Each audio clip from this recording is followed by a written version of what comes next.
ശരത്ത്, ഒരു കുടുംബത്തിന്റെ മുഴുവൻ പ്രതീക്ഷയാണ് ഇല്ലാതായത്. ഒരു കുടുംബം എന്ന് പറയുമ്പോൾ വിവാഹത്തിലൂടെ ഒന്നായ ഒരു കുടുംബമാണത്.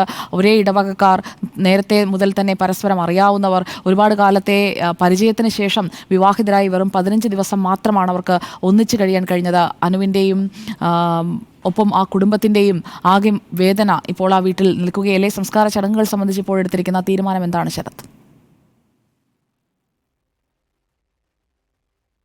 സുജിയ, ഞാനിപ്പോൾ ഉള്ളത് മല്ലശ്ശേരി അനുവിന്റെ വീട്ടിലാണ്. അനുവും അനുവിന്റെ പിതാവ് ബിജു ജോർജുമാണ് ഈ വീട്ടിൽ മരണപ്പെട്ടിട്ടുള്ളത്. ഇവിടെ നിന്ന് 1 കിലോമീറ്റർ മാത്രം ദൂരെയാണ് മരിച്ച അനുവിന്റെ ഭർത്താവ് നിഖിലിന്റെയും നിഖിലിന്റെ അച്ഛൻ മത്തായി ഈപ്പിന്റെയും വീടുള്ളത്. ആ രീതിയിൽ തൊട്ടടുത്ത വീടുകളിലാണ് ഈ മരണം സംഭവിച്ചത് എന്നുള്ളതാണ്. ഒരു കുടുംബത്തിലെ 4 പേരാണ് ഈ മരണം സംഭവിച്ചിട്ടുള്ളത്. എന്തായാലും ഇപ്പോൾ ഇവരുടെ മൃതദേഹം ഇടത്തിട്ട മോർച്ചറിയിലാണ് സൂക്ഷിച്ചിട്ടുള്ളത്. നാളെയോ അല്ലെങ്കിൽ മറ്റന്നാളോ ആയിരിക്കും സംസ്കാര ചടങ്ങുകൾ ഉണ്ടാകുക. നിഖിലിന്റെ സഹോദരി വിദേശത്താണുള്ളത്. നമുക്കറിയാം, ഇവരുടെ വിവാഹം കഴിഞ്ഞിട്ട് വെറും 2 ആഴ്ച മുൻപാണ് ഇവരുടെ വിവാഹം കഴിഞ്ഞത്. അതിന്റെ ആഘോഷമൊക്കെ തന്നെ കഴിഞ്ഞാണ് സഹോദരി കഴിഞ്ഞ ദിവസം ഇവിടെ നിന്ന് മടങ്ങിയിട്ടുള്ളത്. ഒരു 4 ദിവസം മുൻപാണ് നിഖിലിന്റെ സഹോദരി ഇവിടെ നിന്ന് കുവൈത്തിലേക്ക് പോയത്.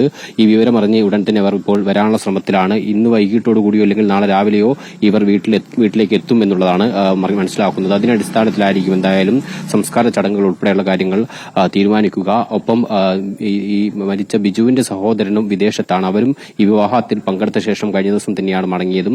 അവരും വന്ന ശേഷമായിരിക്കും 2 കുടുംബവും കൂടി ഒരുമിച്ച് ഒരേ ദിവസം തന്നെയായിരിക്കും സംസ്കാരം തീരുമാനിക്കുക. അതുള്ള തീരുമാനത്തിലേക്ക് എന്തായാലും എത്തിയിട്ടില്ല. പക്ഷേ ഇപ്പോൾ മൃതദേഹം ഇടത്തിട്ട മോർച്ചറിയിലാണ്. ഇന്ന് രാവിലെ ഉച്ചയോടുകൂടി തന്നെ പോസ്റ്റ്മോർട്ടം നടപടികളൊക്കെ തന്നെ പൂർത്തീകരിച്ചതാണ്. എന്തായാലും ഈ നാടിനെ സംബന്ധിച്ചിടത്തോളം വേറെ വേദനാജനകമാണ്. കാരണം 2 ആഴ്ച മുമ്പ് വലിയൊരു ആഘോഷം ഈ വീട്ടിൽ വിവാഹത്തിന്റെ ഭാഗമായി നടന്നതാണ്.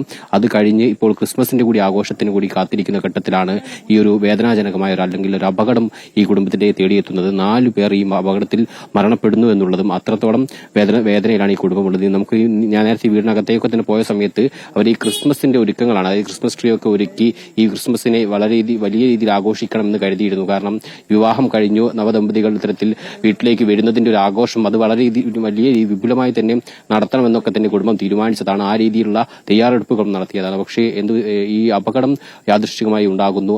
അതിൽ 4 പേരും മരണപ്പെട്ടു എന്നുള്ളതാണ്. നിലവിൽ എന്തായാലും ഈ മരണപ്പെട്ടവരുടെ മൃതദേഹം ഞാൻ പറഞ്ഞത് ഇടത്തിട്ട മോർച്ചറിയിൽ സൂക്ഷിച്ചിട്ടുണ്ട്. അല്പസമയം ഇന്ന് ബന്ധുക്കളുടെ വരവ് തീരുമാനിച്ച ശേഷം ഇന്ന് വൈകിട്ടോടുകൂടി തന്നെ സംസ്കാരം ഏത് ദിവസം നടത്തുമെന്ന കാര്യത്തിൽ തീരുമാനമുണ്ടാകും.